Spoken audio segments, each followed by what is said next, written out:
سبحان الله والحمد لله ولا إله إلا الله والله أكبر. الله أكبر.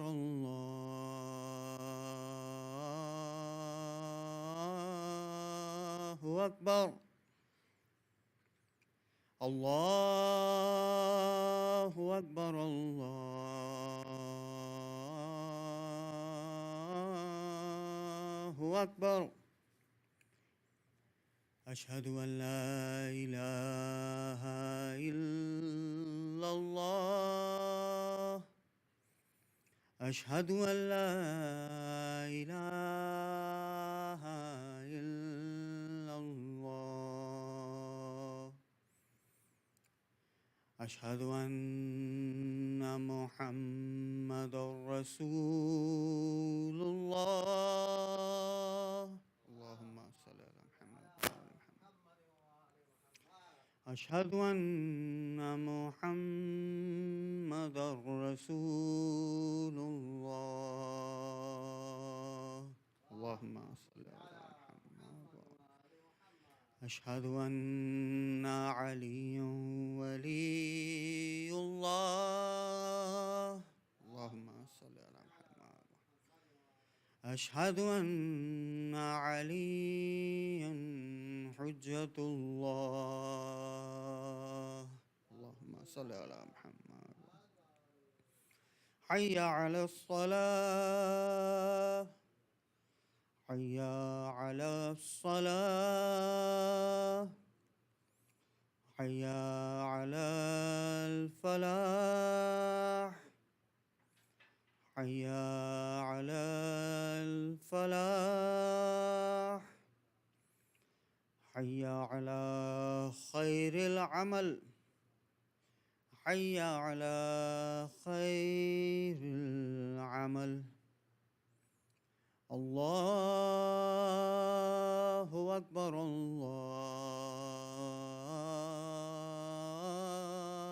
الله أكبر.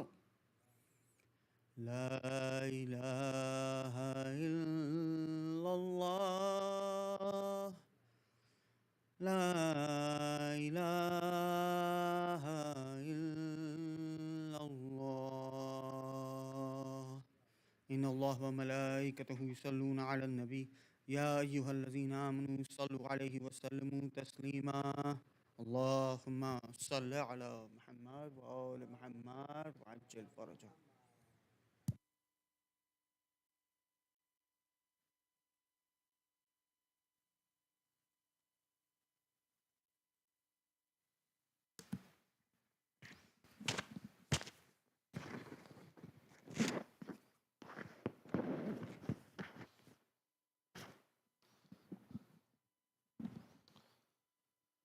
السلام عليكم ورحمة الله. أعوذ بالله من الشيطان الرجيم. بسم الله الرحمن الرحيم. الحمد لله رب العالمين بارئ الخلائق أجمعين باعث الأنبياء والمرسلين الذي بعد فلا يرى وقرب فشهد النجوى والذي خلق السماوات والأرض بغير عمد ترونها هو الأول والآخر وإليه المنتهى نحمده ونستعينه ونثني عليه ونؤمن به ثم الصلاة والسلام على أشرف بريته ومبلغ رسالاته العبد المؤيد الرسول المسدد المحمود الأحمد أبي القاسم محمد. اللهم صل على محمد وعلى محمد وعلى أهل بيته الطيبين الطاهرين. عباد الله أوصيكم ونفسي بتقوى الله. Once again, I, as always, remind us to uphold the taqwa and obedience of Allah subhanahu wa ta'ala. Being in the month of Rabi' al-Awwal still, I just wanted to dedicate today's Jumma to the Prophet as well, sallallahu alayhi wa alihi. Allahumma salli ala Muhammad. And I want to share with you this verse of the Quran that speaks of the Holy Prophet. Now this is in Surah Tawbah, and Surah Tawbah is one of those surahs that's a little bit harsher in tone, of course. But then towards the end of it, when it's speaking about the Prophet, all it's speaking about when it comes to the Prophet is his kindness, and how he cares about the people. Surah Tawbah verse 128 says, أعوذ بالله من الشيطان الرجيم لَقَدْ جَاءَكُمْ رَسُولٌ مِّنْ أَنفُسِكُمْ عَزِيزٌ عَلَيْهِ مَا عَنِتُّمْ حَرِيصٌ عَلَيْكُمْ بِالْمُؤْمِنِينَ رَؤُوفٌ رَحِيمٌ. There's 4 things that are listed in this verse of the Quran. And one out of these 4 is what I'm going to focus on today, but just to go through the verse itself and what's mentioned in it, and a few points there. It says, look, verily a messenger has come from amongst you. Now, it didn't say minkum, it said min anfusikum, from your own selves. Okay, so that itself is a little bit of an emphasis. This is not just somebody who showed up all of a sudden. It's rather someone that is from amongst you, from yourselves. Not even from amongst you, from yourselves. He's one of you.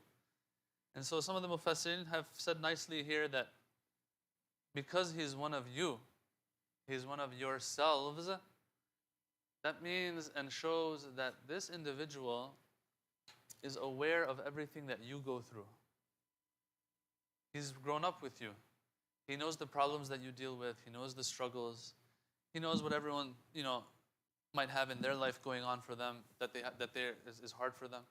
So it's not like someone has parachuted from outside all of a sudden and said, hey people, follow me, and let's go to, I'm inviting you to the akhirah, when they themselves don't know what these people are even going through. No. I am coming to you with a message, but when I'm coming to you with this message, I am aware of what you go through.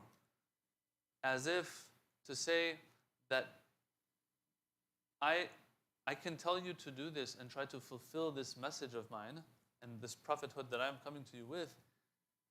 I can ask you to do this because I know you can live your lives with whatever it is you are living with, of problems and hardships, and at the same time execute when it comes to this religion. I'm not coming to you with something that you won't be able to execute when it comes to your life, this religion. I'm not coming to you to tell you to go live in some mountain somewhere. No. Coming to you with some adjustments to make, and you live your own life, no problem. All right. So min anfusikum. And if you look at previous prophets, it's the same thing. The Quran, when it speaks about previous prophets also, the same thing was there as well, that they were from amongst the people themselves. Okay, so that's number 1. Here now some people, unfortunately, have done another tafsir of the verse where it says, from amongst you, from yourselves. And they've said from yourselves mean from the Arab tribe, from the Quraysh. O Quraysh, there is a prophet that has come to you, and he himself is from the Quraysh. He's Arab. He's not from another race, another ethnicity. No, from your race and your people in that sense. Bringing in ethnicity. Now here, our ulama, at least some of them in their tafsirs, really have objected to this understanding. They say, no. It's not talking about, he's Arab, or bringing up that tribalism, this verse of the Quran, as if, no. From amongst you is highlighting something else, has nothing to do with Arab and Ajam and so on. Azizun alayhi ma anittum. If it wasn't enough that he's aware of your struggles and hardships, it's more than that. Not only is he aware of, because sometimes you're aware of something, but you could care less.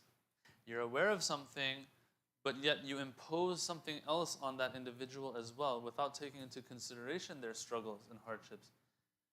Here it says, Azizun alayh. Aziz in Farsi and Urdu usually means someone who's dear, right? Someone who's aziz. Is that what you guys have too? So, but in the Arabic language, the original meaning of it, aziz, means someone who is big, someone who is great, someone who is powerful, things like that. Something that's very significant and great. Okay. Now, here it says, Azizun alayhi ma anittum. The fact that you all have hardship, you have anat. Anat is other than la'nat. Okay, these are 2 different words completely. Anat is hardship, halak, zarar, these things, harm, hardship.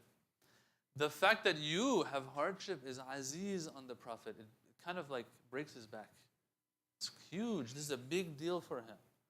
It's not like a prophet came to you from amongst yourselves, knows your struggles, but then says, you know what, I know what your struggles are, but here you go. Still, this is your plan of life. It's going to be hard. Good luck.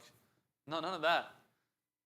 Rather, He is aware of all of that. And so he's careful to navigate all of this as well. Of course, obviously, religiosity brings certain restrictions. As I said, it brings adjustments to one's life. But at the end of the day, these two are not going to be mutually exclusive and antithetical to each other, so to speak, that living a normal life versus religiosity, these two being against each other. No. But that part, those are the parts that I don't want to get into today too much. I just wanted to go over it really quickly. The last part of the verse also, number 4. So we went through number 1 and number 2 of this verse. Number 4 of this verse, or characteristic that's listed in this verse, بِالْمُؤْمِنِينَ رَؤُوفٌ رَحِيمٌ. It's obvious what the meaning is. He's compassionate towards the believers. He's compassionate and merciful towards the believers. Okay, but then number 3 is harisun alaykum. This is what we want to talk about today a little bit. Haris comes from hirs. Now the only time in the Quran that this term has been used is here. Haris. Haris has negative connotations to it usually, right? It means when you care about something so much that it reaches a point that it's to a fault. Okay? Haris, when you have hirs over something, you have obsession over it. You might even go overboard, yes, and do things that aren't rational for that thing that you have hirs over. You might compromise on that which is more important. Why? Because you have hirs. In Farsi, we want to tell somebody, don't be haris over something, don't have hirs on it. We say, hirs nazan. Stop doing so much hirs over this thing. So, here though, it uses this word for the Prophet, harisun alaykum. When it comes to you, O people, okay, now it's not just the believers, by the way. All people, because it says, harisun alaykum, he is haris over you. And then, bil mu'minina ra'ufur rahim. Later, the verse at the end singles out the believers and the mu'minin. It singles out the mu'minin. Showing that before that, it wasn't just the mu'minin, it was talking about harisun alaykum means all the people. And the anfusikum, same thing. Not from the Arab. He's not from the Arab, he's from you, O people. From all of you people. And it helped even more that he was from the Quraysh and he understood the Quraysh, but he's coming with a plan for all of humanity. So he has to be one of those people. Okay. Having said that, harisun alaykum, I want to open that up a little bit. Give some examples of how he was haris. First of all, what is the object of his hirs? For me, it'll be the new phone that came out. Although they say it has issues. Alright? But for me, it'll be the phone. I will have hirs over that new phone that's out. What does he have hirs over?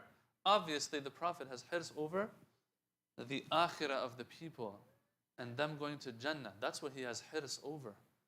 To the point, it's as if it's to a flaw even and to a fault. The Holy Prophet. It's as if, and we'll get to the verses, that the Quran even speaks to him in a way that, what are you doing, O Prophet? But this is how a Prophet is, and this reflects how much Allah loves us too, and how much Allah has hirs over us making it. But we see a reflection of, an emanation of that love of Allah in the Holy Prophet. This is what it's like. It reaches a point where God Himself has to tell the Prophet, relax a little bit over these people. You're destroying yourself. How is that so? Well, Surah Taha, in the beginning of Surah Taha, Bismillah ar-Rahman ar-Rahim, Taha, Ma anzalna alayka al-Qur'ana litashqa. Very simple. O Prophet of Allah, we didn't send this Qur'an down to you. We didn't send you with this mission, this message, so that you destroy yourself, put yourself through unbearable hardship. Like, what was he doing though? What was he doing that the Qur'an is telling him, hey, you don't need to go this far. This hirs that you have over the people. Any ounce of possibility in a person for guidance, you will go and try to make the most of that potential that's in that person. O Prophet of Allah, that's fine. You're supposed to do that, but not to a point where you destroy yourself. What was he doing though? Well, when the Quraysh were not listening to him, although his message was as clear as day, and the reasoning behind it, the rationale behind it was very convincing for anyone who has the slightest bit of rationale, of rational thought, they were still turning against him. I mean, what was he saying? He was saying what the previous prophets had said. What were the previous prophets saying? Why do you worship something that can't help itself or harm itself or do anything for itself? Sticks and stones. Yes? That's what his message was. So it's not some crazy message he's coming with. Everyone should be accepting. So if they're not accepting, there must be a problem. This is the way he was thinking. There must be a problem here. The problem, is it the message? It's not the message. And so because he's such a loving individual, he doesn't point the finger to the people. He points the finger to himself. He says, maybe something's wrong with me. This is a message that's supposed to touch the people's hearts. Maybe it's not touching their hearts because I am not pure enough. And so as you all know probably, the Quran, when it's telling him to relax a little bit, is because he was going so hard on himself to do something, to become even purer, so this message can actually not fall on deaf ears anymore, but rather they embrace this message of his. So what was he doing? It would reach the point where, you've all heard, he would pray even more at night. Now, I saw something today, it was very interesting, and I don't even know what it means, but in Majma' al-Bayan of Tabrasi, which is one of the main tafsir books of ours that goes back to the 5th, 6th century, 6th century. 6th century, Majma' al-Bayan is a very important work. Over there, it said that he would tie a rope to his chest. Now, I don't know if he was tying the rope to his chest and then connecting it to the wall or something so that even if he falls asleep while praying, he doesn't sleep actually. The rope holds him up. This self-inflicted torment, as if, because when you take someone's sleep, it's something else, brothers and sisters. That's one of the forms of torture. He says he sees the akhirah, and he is so worried for the people that he says, you know what? I will go out of my way. I will continue to pray and give more nur to myself so that when I actually tell these people, hey, this is the wrong path, this is the right path, they accept it from me because it's probably a deficiency on my part. To the point that his feet would swell in Salaat. They would say his face would be pale throughout the day because he didn't get enough sleep. He wasn't getting enough sleep. And proper nutrition and eating and all of that, nothing. Eyes as red as God knows what. Why? Because no sleep. Taha, ma anzalna alayka al-Qur'ana litashqa. We didn't do this so that you destroy yourself. This is our Prophet. Harisun alaykum. Because he has hirs over us. Which part of us? The akhirah, that has to do with us. Our future. When we're parents, what do? We worry for the future of our children. The thing is, there's another future as well, which is the akhirah that we don't usually worry about too much. The prophets worry over that. Yeah? And they have hirs over that. We have hirs over the future of our children, which is the degree that they're going to get, the money they're going to make, the family they're going to put together, and so on. Yes? For them, the future is, and we have hirs over that future of our children. Well, we are the children of the Holy Prophet and Imam Ali alayhi salam. For them, our future that they have hirs over is the akhirah. Okay. So that's one story of how the Prophet has hirs over us to the point that he hurts himself so that we can be guided. There's another story also where I want to, inshallah, highlight that. Inshallah, I'll leave that for the next khutbah and also the conclusion that I want to draw from that as well today. Bismillah ar-Rahman ar-Rahim. Qul huwa Allahu ahad, Allahu samad, lam yalid wa lam yulad wa lam yakul lahu kufuwan ahad.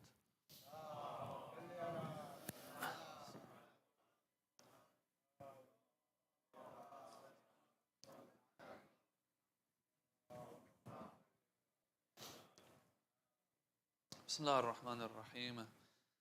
الحمد لله رب العالمين أثني عليه حامدا وأذكره مسبحا لا إله إلا هو له الأسماء الحسنى والمثل الأعلى تبارك وتعالى ثم أصلي وأسلم على نجيبه وحبيبه وحافظ سره الذي سمي في السماء بأحمد وفي الأراضين بأبي القاسم محمد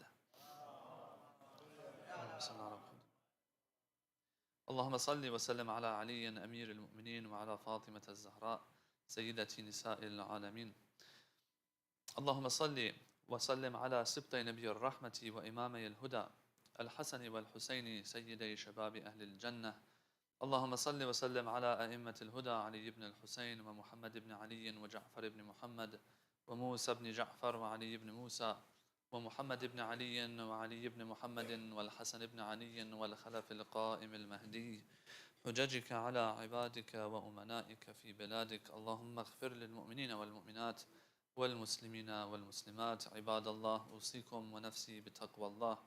Once again, I remind all of us to uphold and observe the taqwa of Allah, the obedience of Allah, fulfilling that which the prophets were sent for in this life, which isn't something crazy, it's just some adjustments to our lives. Inshallah, it'll be over soon. We just do the time we need to here and we move on to the next life, inshallah. As I was saying in the previous khutbah, the Holy Prophet is harisun alaykum. He has hirs over us. Hirs has negative connotations to it usually, but here obviously this term is being used to describe the Prophet just to show how much he wants us to reach that destination that we were created for, number one. And number two, this highlights how important the destination is, or else the Prophet wouldn't kill himself for us. And then here I am in the 21st century with all the luxuries and conveniences of life, and I find it hard sometimes to pray on time, for example.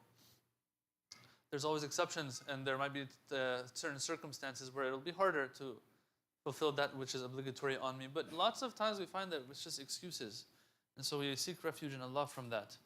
To highlight this hirs that the Prophet had over us, the people, mankind and humankind, another story that we're usually familiar with is what I want to share. And then I want to draw some conclusions from that. The story is the story of Ta'if and what happened in maybe around the 10th year before the Hijrah. So 10 years the Prophet has become Prophet. In these 10 years, he has the support of Bibi Khadija, he has the support of Hazrat Abu Talib, and no one can really harm the Prophet because of the support he has. Everything he needs to get the message out, he has. What is it? Whether it's the financial means, whether it is those links and the support system to be able to go around to different people and to preach his message without being attacked or hurt severely. Obviously, they would bother the Prophet, but no one dared to take the life of the Prophet. It is only after that Abu Talib and Khadija, both of them, they passed away in Am al-Huzn, they call it, the year of huzn and grief.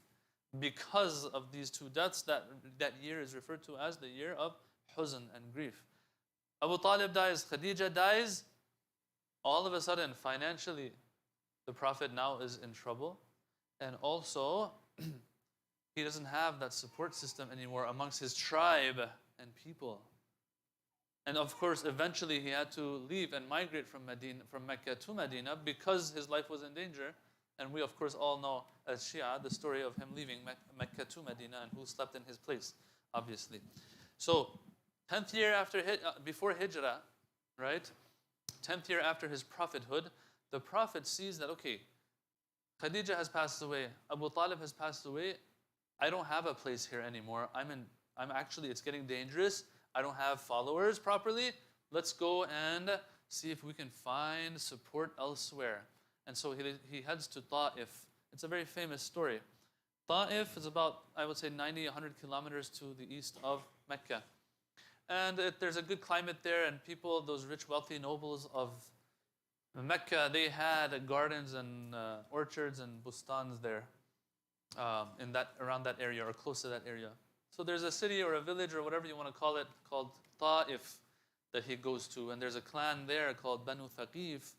Yes, Banu Thaqif are famous, and some of their people are significant in the future. Mukhtar al-Thaqafi, whoever has a Thaqafi suffix to their name, that usually is probably going to go back to Bani Thaqif. He goes there so that he can maybe muster up a following there. You see, he doesn't give up in Mecca with his message. He says, okay, it's reached a point where people aren't listening anymore. I'm in danger. Let me go and see if I can find support over there. And maybe if he was able to get the support from Ta'if, he would come back to Mecca to continue his message. Yeah? So he goes there. I want to share with you 3 things that he was told when he goes there by 3 of these noblemen of Ta'if. He sits down with them. And he goes alone, just one person with him, Zayd bin Haritha, his adopted son, Zayd, the only companion of Rasulullah whose name has been mentioned explicitly in the Quran, Zayd. So he goes, he meets with them. One of them tells him, if you're the Prophet of God, I'm going to go tear the curtains of the Kaaba. In other words, who are you to be prophets? So, okay, that didn't work. Another one says, didn't God or couldn't God find anyone else better than you to make prophet? Okay, number 2. So it's not getting any better. Number 3, this person, he draws up a little argument for him. He says, he gets a little logical. He says, look, either you're lying or you're not, and you're actually chosen by God as a prophet. If you're a prophet, you're too high for me to talk to you. And if you're lying and you're not a prophet, then you don't deserve me talking to you. So either way, I'm not going to talk to you. I don't even have interest to talk to you. So the Prophet, obviously, if these are the leaders of that city speaking to him in this way, he's not going to have support here. So he gets up to leave and he says, listen, we had our conversation, no problem. But please, if we can, just keep this conversation private. And they say that the reason why the Prophet said this or asked or had this request from them is that if Quraysh back in Mecca was to find out that he was rejected here as well, that might give them even more audacity when it came to countering him and hurting him. So he's like, let's not let the news go out. But the thing is that these people, they also feared now that this person, because they would say he's a sorcerer, he's this, he's that. What if he affects our people and our youth now? So let's make sure he leaves the city completely and doesn't ever return. And so, this is the part where we usually have heard this story. It's a musibah for the Prophet that they began to pelt him with stones, the people of the city and the children of the city, and throwing stones at him. And Zayd is defending him as well as his adopted son, trying to protect him. The Prophet is injured in all of this as he flees the city. Injured. His feet are bleeding. His hands are bleeding, they say. Zayd was injured in his head. And they eventually leave the city. Harisun alaykum. He goes to these lengths, yes, to preach the message of Allah. Now, outside of the city, in the orchards that were there, eventually he gets fatigued and he wants to take some rest. So he sits outside the walls of an orchard where these grapevines were hanging over. There was a little bit of a shade maybe. And so he's relaxing there a little bit and resting there a little bit. Maybe Zayd is attending to his wounds, and what happens is, it just so happens that the owners of this orchard were Utbah and Shayba, sons of Rabi'a, if I'm not mistaken. That's their lineage. And so these people, you've heard their names probably before. Utbah and Rabi'a. If you've watched that, Utbah and Shayba bin Rabi'a, if you've seen that Prophet movie, the old one, these are the ones that in the Battle of Badr, they came out against the Prophet and they were killed by Hamza. Yeah? Hamza and Ali alayhi salam, they killed those first ones who came out to fight against the Muslimin from the Mushrikeen side in the Battle of Badr. These two, they were the wealthy ones also from Mecca. They had an orchard outside of Mecca. The Prophet, now this is years before Badr, of course, happens to sit by the wall of these individuals. Now, they felt sorry for him. Back then, of course, the Prophet had no body. Later on, they tried to kill the Prophet, obviously, in the Battle of Badr. But back then, they felt sorry for him. They said, you know what? Let's send our slave to him, give him some of these grapes that we have. And so, they sent their slave Addas to the Prophet. This Addas was Nasrani, it says. Nasrani was Christian. And so he goes and gives these grapes to the Prophet, and the Prophet, the account says that when he took the grape, he said Bismillah and he ate it. This person, Addas, he is shocked. He says, I've never, living here amongst these mushrikeen and of Mecca, I've never heard this line before. This is a line we would hear back home, because the Christians back then were good people. Good people, not in the good people. Their religion was a proper religion, the ones who had stuck to it. and some of them were awaiting the coming prophet. Okay, so this Addas, he says, this is the first time I'm hearing this line in a long time, in the name of God, Bismillah. And so the Prophet asks him, where are you from? He says, I'm from Nainawa. He says, oh, the place of Yunus. Yunus bin Matta, the Prophet of God. He says, yeah, you know Yunus? He says, yeah, Yunus is my brother. He's your brother. Yes, we're both prophets. And so, in that sense, we're brothers. Anyway, long story short, this Addas, after this conversation, of course, apparently he's one of those Christians of that time that was waiting for that prophet of end of times to come. So what a blessing, I found you here. And he embraces the faith. Now, of course, he probably is hiding it from his masters, yes, because they had told him, according to some, that when you go, be careful, this guy's a sorcerer, don't let him affect you, give him and go. All it took was 5-10 minutes. But the thing is, the point I want to make here is, Harisun alaykum pushes to the Prophet to the point that although he's been attacked in Ta'if, he's injured and bleeding, and now if he comes here, Utbah and Shayba, these two, if they find out that he's preaching the message here, they might even attack him. Yeah, because right now, it's fair game. You're outside of Mecca, you don't have protection. You're not linked to anybody anymore outside here. He might lose his life, but he takes that, our slave, our property, yeah? But he takes that little opportunity that he has, yes, to answer this person's questions maybe, to tell him of his mission and so on. You know who else was like this? Prophet Yusuf, in the most vulnerable of times. When he's in prison, and those two people see the dreams that they see, obviously we know this story, right? Because there's a movie about it. So the Prophet Yusuf movie, in it, they come to him and they say that we saw this dream. One of them saw, the birds eating from the bread from his head. The other one saw himself giving wine. And I don't want to get into those details. But in that vulnerable time of prison, what happened? What happened was that Yusuf takes that opportunity to do tabligh and preach taslim and Islam too. Islam meaning submission to Allah, to these people. So before he gives them the interpretation of their dream, you know what he tells them? He says, Ya sahibay as-sijna, my two companions here in prison. أَأَرْبَابٌ مُتَفَرِّقُونَ خَيْرٌ أَمِ اللَّهِ الْوَاحِدِ الْقَهَّارِ. Which one is better in your eyes?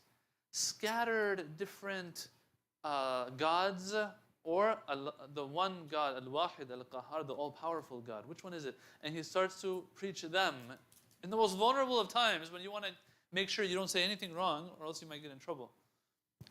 He makes the most of that opportunity.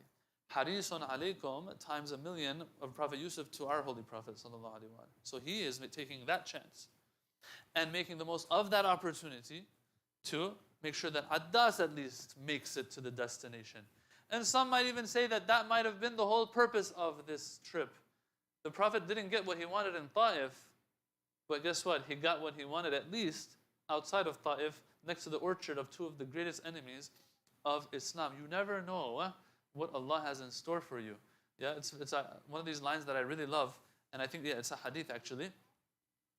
Talking about Prophet Musa, it said Musa went to get some fire, but then he came back a prophet. Sometimes you just go to get some fire or something, like, hey, let's go to 7-Eleven, let's grab a Slurpee, you come back a prophet. Something like that. Obviously, I'm just kidding about that. Hopefully tomorrow we don't have 7-Eleven prophets here. But all in all, sometimes you go for something, Allah destroys that thing for you, but then He gives you something else.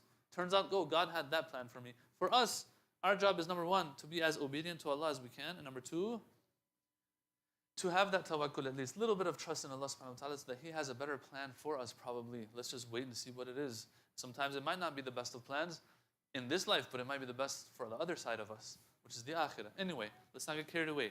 Now, I want to share with you, having said all of that, this hirs, I want to say that this hirs that the Prophet had over guiding the people, I want to share one individual with you of our great scholars of the past, who you can tell they also had learned this hirs as if from the Prophet, and they had it for the people as well. And then I want to draw a conclusion from that. This person's name, actually, I didn't know him too much until I saw one of these scholars speaking about him. Ghulam Reza Yazdi, his name was. And he's not known that much. And there's a reason why he's not known that much. He did his studies in Najaf and all of that. The great, like, ulama of Najaf, like we're talking about the great, great, great ones of maybe 100 years ago, 60, 70 years ago. He studied under them. The ones whose books we study in the Hawza now. He comes back from Najaf to Iran, and they say if he had gone to Qom, he would have been the #1 authority and the marja of the Shia. That's how great he was. In this selfie age, trust me, usually people won't pass on opportunities like that. He went to Yazd, his own city. Those of you know where Yazd is. And it's a pretty dry and barren type of city. It's nothing that you would want to probably live in. It's a very hot climate, etc. He goes there. What was he doing? This individual, he could have had all the... I'm not saying that if you're a marja, you have a wonderful life either, necessarily. But at least he has some fame. He goes somewhere where there's nothing going on, really, when it comes to these things. Fame and fortune and spotlight. No. He goes there. What's he doing? He's doing tabligh. It says he would go around fixing people's salat, fixing people's fast, teaching them ahkam. More than once I've heard different scholars say this, that we wish or we look up to and we have envy towards those normal, sheikhs out there who will go around teaching the people ahkam, teaching the people how to pray, how to fast, and fixing their salats and this and that. Something that usually is no big deal from a Hawzavi perspective. From a Hawza perspective, climbing that ladder of advanced studies is special. I'm not saying that's not necessary, obviously. But all in all, who's going to do some of the dirty work? Some of these great ulama would do that. You could have been the marja, not one of the maraj. According to this scholar who was telling the story, the marja of Qom, of maybe 60 years ago. We're talking in times of Brujerdi and these ones. That's a big deal. But he's going around doing these things. And they say one time he had gone from Yazd to Mashhad. It's a long trip from there because from Tehran to Yazd is like 15, 16 hours maybe. And from Tehran to Mashhad is another 15, 16 hour drive maybe. So add that together, that's like, and then we're talking 60 years ago in those old buses. So this person was probably traveling for God knows how many days now to get to Mashhad. He gets to Mashhad. He's not a young individual either now, he's older. And so it says the ulama of Mashhad came to see him. This arif, this grand scholar, this mujtahid, whose job is to fix the salat of the people. Okay? They went to visit him because it's a big deal. He's coming to Mashhad. Now listen to this. It says he got there and he hasn't even gone for ziyarah yet. It's maybe the 1st or 2nd of Muharram.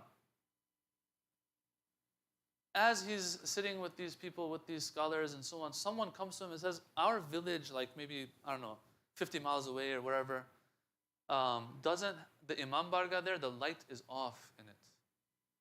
In other words, we don't have majalis there. Why not? Because we don't have anyone to do majalis for us, at least to give musibah of Imam Hussein. This Ayatollah Yazdi gets up, says, we're going. Others who are around him say, look, you just got here. It's the 1st and 2nd of Muharram. It's not 5th, 6th, 7th of Muharram.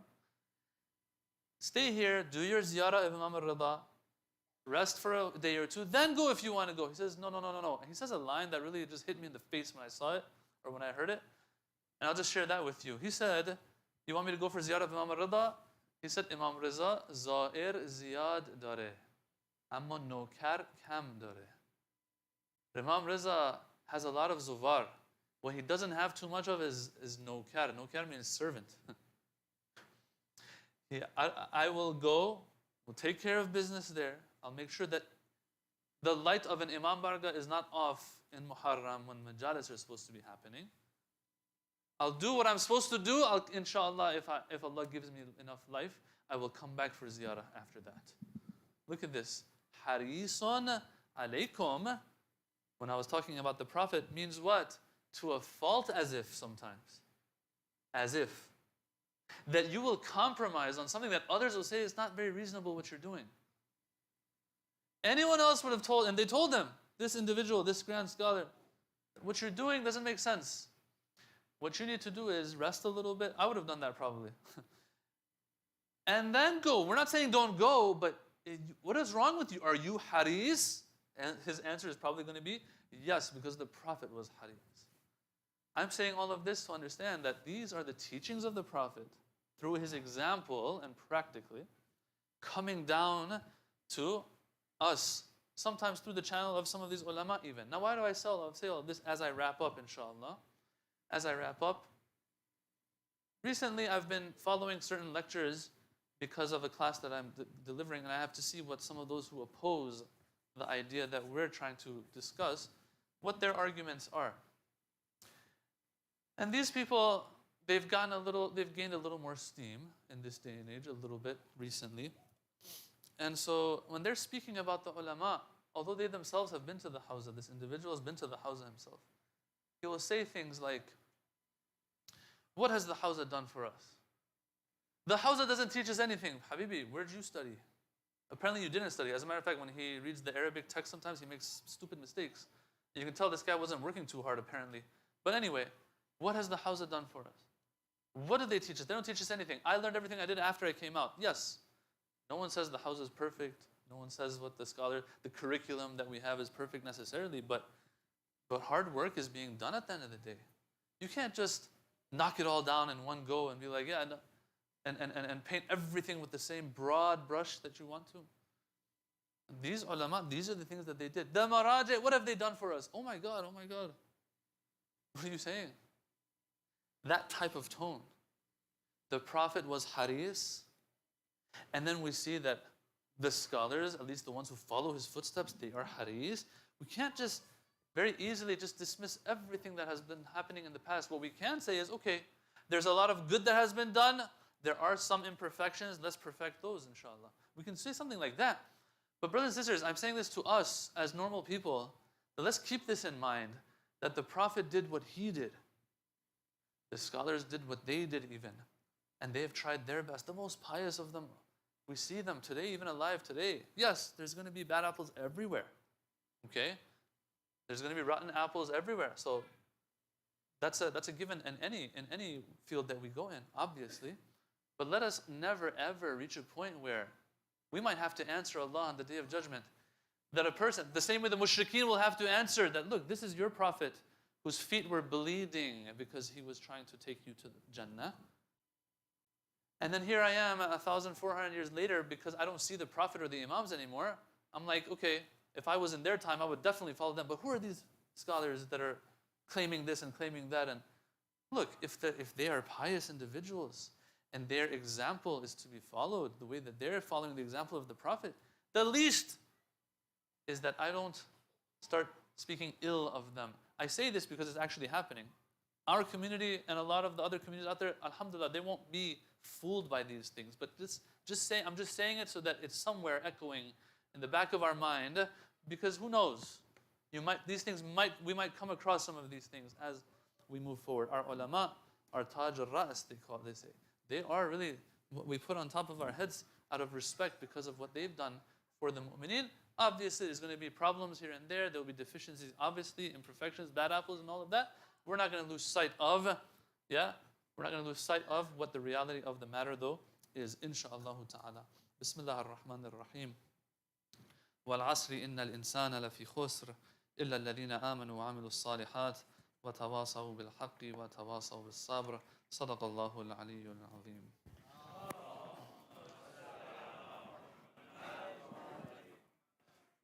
Pull it up more.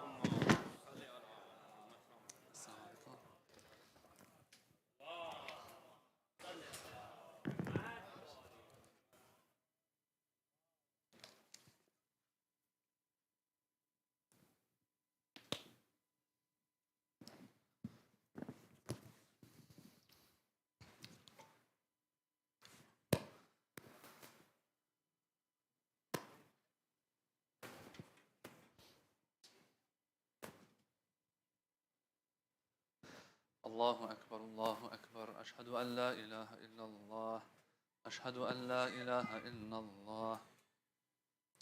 أشهد أن محمدا رسول الله صلى الله عليه وآله. أشهد أن محمدا رسول الله صلى الله عليه وآله. أشهد أن عليا ولي الله.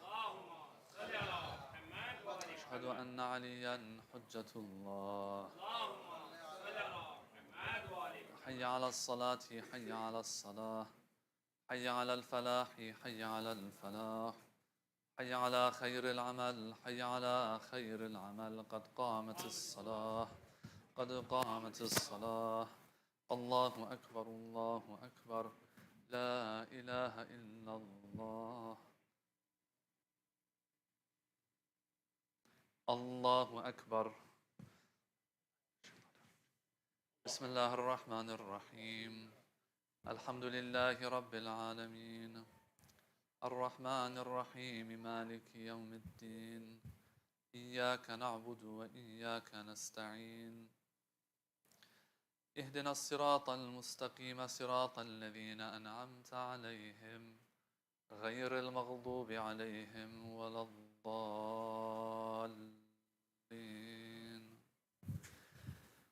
بسم الله الرحمن الرحيم. يسبح لله ما في السماوات وما في الأرض، الملك القدوس العزيز الحكيم. هو الذي بعث في الأميين رسولا منهم يتلو عليهم آياته ويزكيهم ويعلمهم الكتاب والحكمة وإن كانوا من قبل لفي ضلال مبين. وآخرين منهم لما يلحقوا بهم وهو العزيز الحكيم. ذلك فضل الله يؤتيه من يشاء والله ذو الفضل العظيم. مثل الذين حملوا التوراة ثم لم يحملوها كمثل الحمار يحمل أسفارا.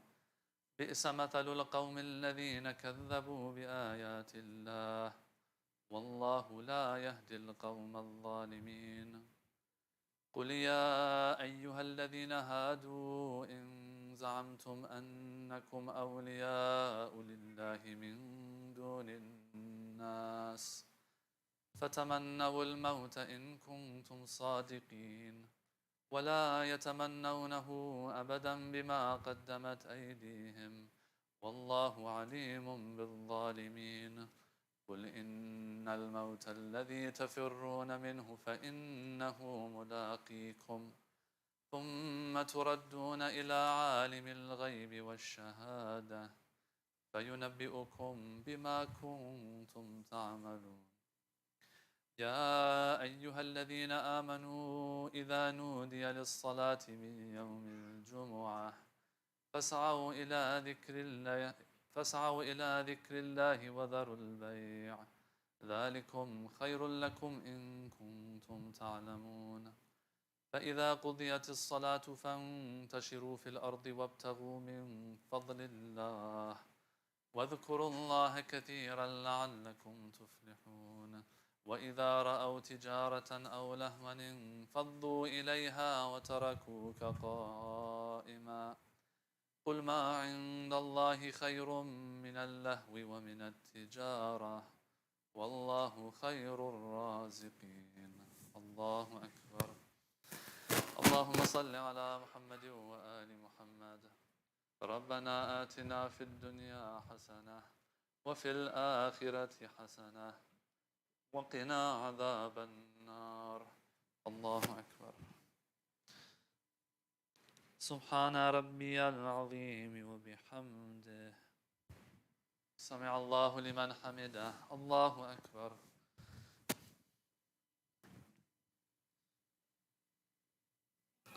سبحان ربي الأعلى وبحمده. الله أكبر. أستغفر الله. الله أكبر. سبحان ربي الأعلى وبحمده. الله أكبر. بحول الله وقوته أقوم وأقعد. بسم الله الرحمن الرحيم. الحمد لله رب العالمين الرحمن الرحيم مالك يوم الدين إياك نعبد وإياك نستعين اهدنا الصراط المستقيم صراط الذين أنعمت عليهم غير المغضوب عليهم ولا الضالين.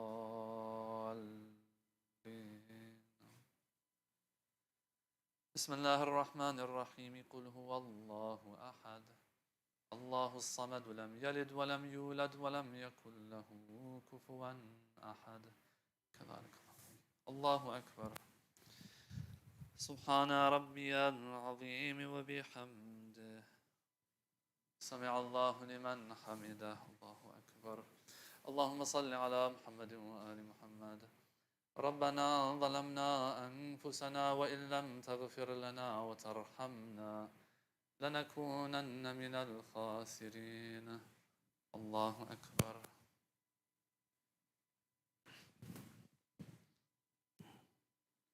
سبحان ربي الأعلى وبحمده. الله أكبر. أستغفر الله. الله أكبر. سبحان ربي الأعلى وبحمده. اللهم صل على محمد وآل محمد. يا خفي الألطاف نجنا مما نحذر ونخاف. الله أكبر. الحمد لله. أشهد أن لا إله إلا الله وحده لا شريك له وأشهد أن محمدا عبده ورسوله. اللهم صل على محمد وآل محمد. السلام عليك أيها النبي ورحمة الله وبركاته. السلام علينا وعلى عباد الله الصالحين. السلام عليكم ورحمة الله وبركاته. الله أكبر. الله أكبر. الله أكبر. إن الله وملائكته يصلون على النبي.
محمد.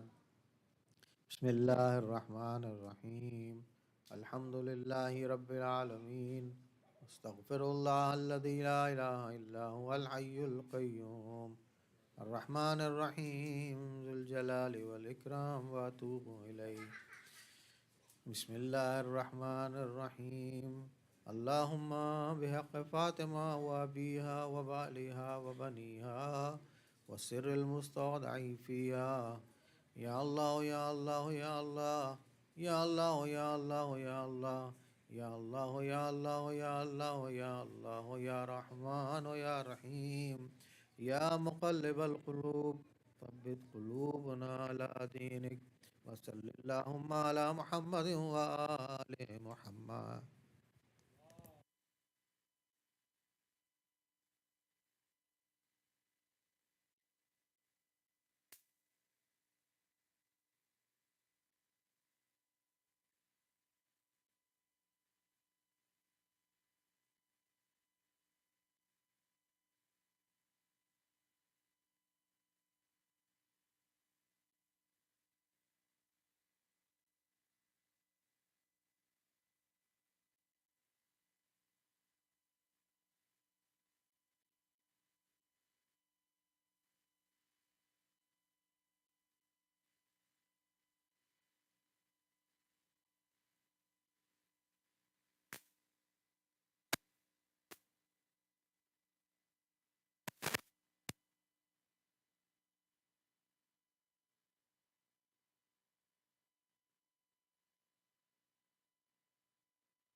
Mu'mineen, just a few announcements regarding upcoming programs and events. A general announcement here, the City of Knowledge is honored to collaborate with Zahra Trust. We invite you to be a part of this meaningful mission of back to school. For just $50, you can be the catalyst for transforming a vulnerable child's life. Your generosity will provide vital support, empowering these young minds with the confidence they need to embark on a journey towards a brighter future. Please visit zahratrust.org/back-to-school to donate. And for more information, please contact Brother Muhammad Mustafa. On Saturday, October 14th, between 2 and 4 p.m., the City of Knowledge Family Connections and We Care Clinic are collaborating with McKinney Pharmacy to provide COVID-19 vaccines and booster shots and flu shots. Please register if you are interested, and also please bring your insurance card if you have one, otherwise it is not required. Seniors who have Medicare, please bring both their Medicare Plan B and Plan D if applicable. Sisters will be administering the booster and flu shots separately, inshallah. On Saturday, October 21st, we have the visit to our Marhumeen with Sheikh Mehdi Rastani scheduled at the location of Muslim Cemetery in Denton. Please register by October 20th if you wish to attend. A reminder regarding the Mizan course, The Hour, with Sheikh Amin Rastani. Registration is now open for this course. The Hour is an advanced course, picking up where the Death and Barzakh course left off.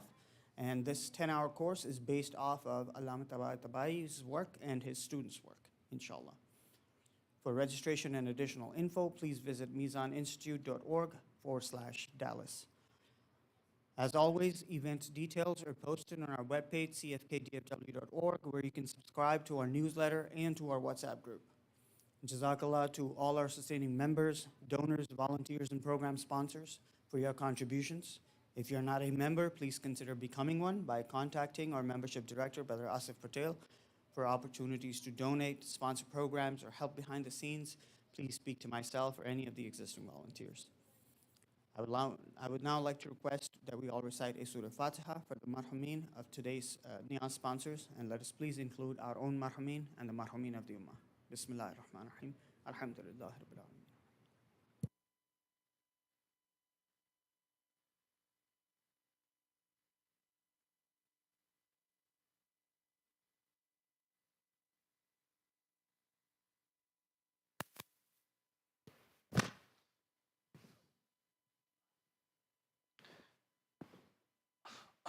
الله أكبر الله أكبر أشهد أن لا إله إلا الله أشهد أن لا إله إلا الله أشهد أن محمد رسول الله صلى الله عليه وسلم أشهد أن محمد رسول الله صلى الله عليه وسلم أشهد أن عليا ولي الله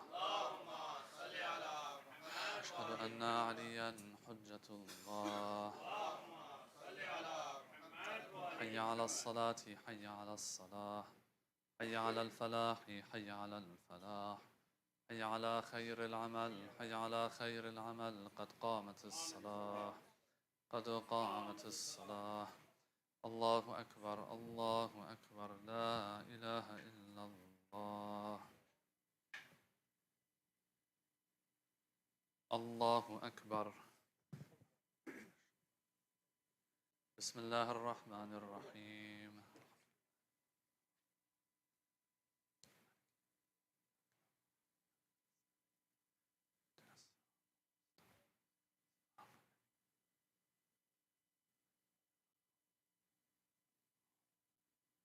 بسم الله الرحمن الرحيم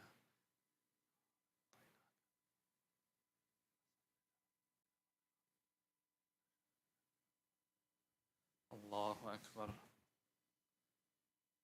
سبحان ربي العظيم وبحمده سمع الله لمن حمده الله أكبر سبحان ربي الأعلى وبحمده الله أكبر أستغفر الله الله أكبر. سبحان ربي الأعلى وبحمده. الله أكبر. بحول الله وقوته أقوم وأقعد. بسم الله الرحمن الرحيم.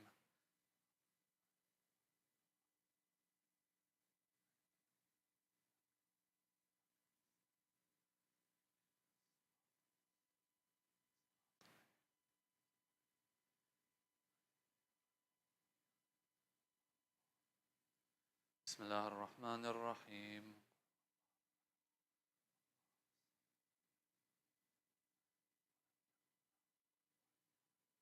كذلك الله ربي. الله أكبر. اللهم صل على محمد وآل محمد. ربنا اصرف عنا عذاب جهنم إن عذابها كان غراما إنها ساءت مستقرا ومقاما. الله أكبر. سبحان ربي العظيم وبحمده. سمع الله لمن حمده. الله أكبر. سبحان ربي الأعلى وبحمده. الله أكبر. أستغفر الله. الله أكبر. سبحان ربي الأعلى وبحمده. الله أكبر. الحمد لله. أشهد أن لا إله إلا الله وحده لا شريك له وأشهد أن محمدا عبده ورسوله. اللهم صل على محمد وآل محمد. بحول الله وقوته أقوم وأقعد.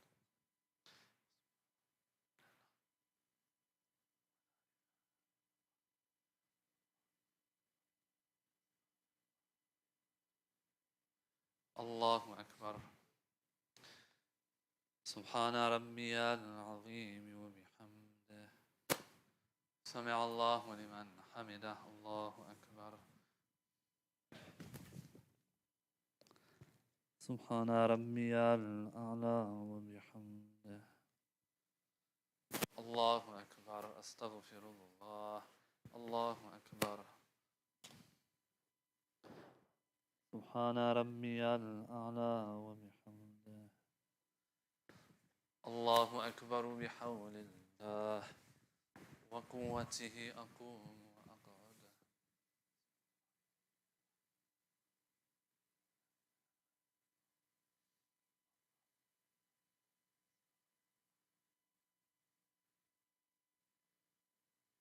الله أكبر.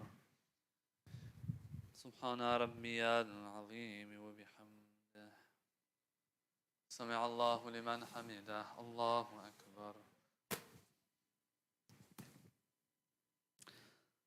سبحان ربي الأعلى وبحمده.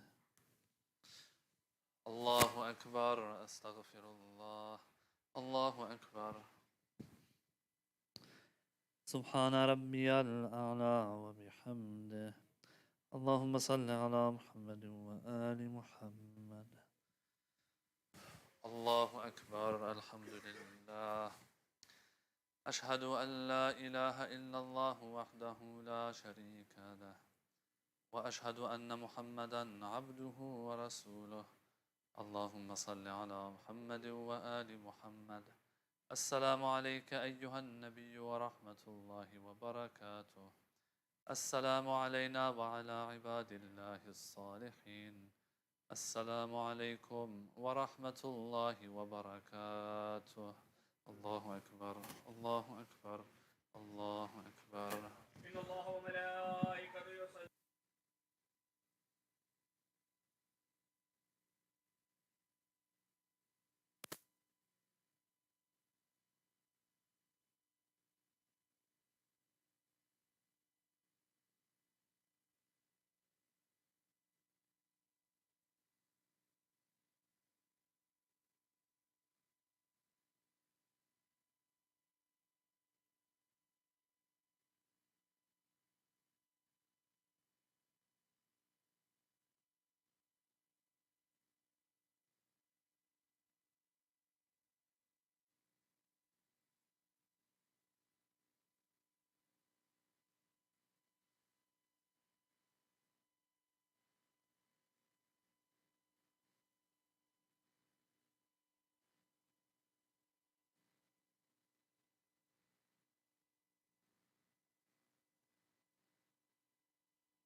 اللهم صل على محمد وآل محمد. بسم الله الرحمن الرحيم.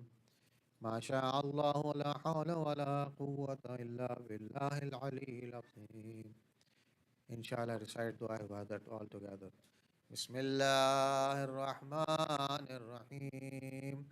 La ilaha illallah ilahan wahidan wa nahnu lahu muslimun. La ilaha illallah wa la na'budu illa iyyah mukhlisina lahu ad-din walau karihal mushrikun. لا إله إلا الله ربنا ورب آبائنا الأولين.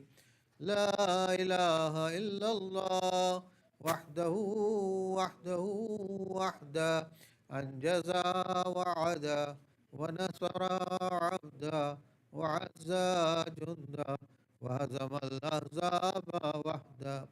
وله الملك وله الحمد يحيي ويميت ويميت ويحيي وهو حي لا يموت بيده الخير وهو على كل شيء قدير.